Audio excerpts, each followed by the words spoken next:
So David just got back from Seattle at the MozCon local conference.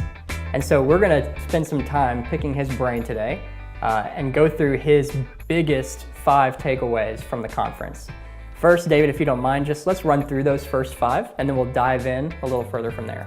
So first and foremost, we talked about links on SEO for years, but links for local businesses have been increasingly important over the last few years. Reviews, not only the number of reviews you have, but the quality and consistency you're getting reviews. Search engine landscape is changing almost weekly for local businesses, so we want to look out for that as well. Your local profile, so your Google My Business and your Yelp profiles, making sure that those are completely filled out and consistent as well. And most importantly, your user experience. So how are your users interacting with your business and your website? Yeah, absolutely. So remind us first of what links are, and then let's dive into why they're more important now than ever. So links, we talked about links in SEO for a very long time. Originally, they were one of the main kind of ways Google understood your site and understood the popularity of your site. And when we talk about links, we're saying links pointing to your site from other websites. So what Google uses that for is to try to ascertain, is your site a popular site? If a lot of sites are linking to you, typically that means that you're a popular, well-respected business. Yeah, absolutely.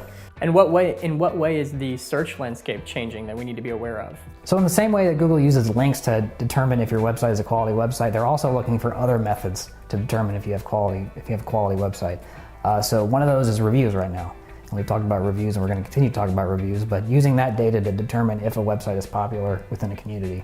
They're also looking at the way users are interacting with your website. Are they staying on your website?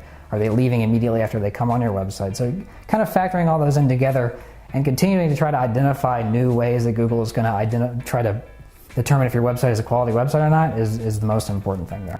Yeah, and we've heard about reviews, especially on sites such as Google My Business now, and then also other sites as Yelp and so on. Does that change at all for the local presence? Well, it's always been a best practice to have some sort of like social proof content or a testimonial, something that shows. I've had customers come through that have had a positive experience, but making sure that it's showing up now on, like you said, your Yelp or your Google My Business profile. It's not just for restaurants and bars anymore. Every business needs to have that.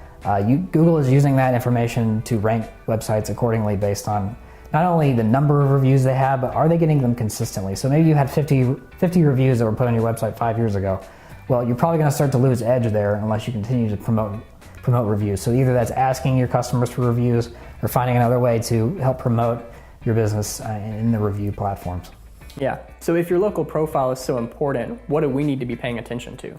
Well, it's really easy. In the past couple of years, we've kind of gotten the trap where we'll set it up. Businesses will set up a local profile and just kind of set it and forget it, But that's not really what Google and other search engines are looking for. They're looking for continually updating data. So either that's making sure if your address has changed, making sure you have the most recent address. If your phone number has changed, making sure not only it's the updated phone number, but it matches the phone number that's on your website and other places. If you have new images, a lot of people will put images that are 4 or 5 years old on their profile, but Google is expecting images to be updated on a regular basis so customers get a clear picture of what your business looks like on the inside and the outside. That could also be anything from your business hours or what kind of attribute do you offer cash, do you take credit cards. Making sure all that information is public and clearly labeled is critical to make sure that Google sees that you have a vested interest in making sure your business shows up. Right. And now marketing as a whole is designed so that we think about the audience first. How do we continue to think about the audience from the perspective of local SEO? Sure, so we can talk about strategies to go after links or go after reviews or try to keep people on the page longer, but really the most important factor there is you can't replicate having a great experience. So that starts with a great quality website that has content on it that invites people in. That also extends to when the user actually interacts with your business, making sure they have a quality experience that they want to leave a review about. And as much as there's many strategies we can do to help ascertain and build your business on Google, you really can't match an awesome user experience. That's really the key factor. Well, thank you, David, for your time and for your insight. And the big question now is, what do you do next? Do you have a good local presence? How does your presence stack up in things like Google and in Yelp? And if you need help with that, we're always here for you.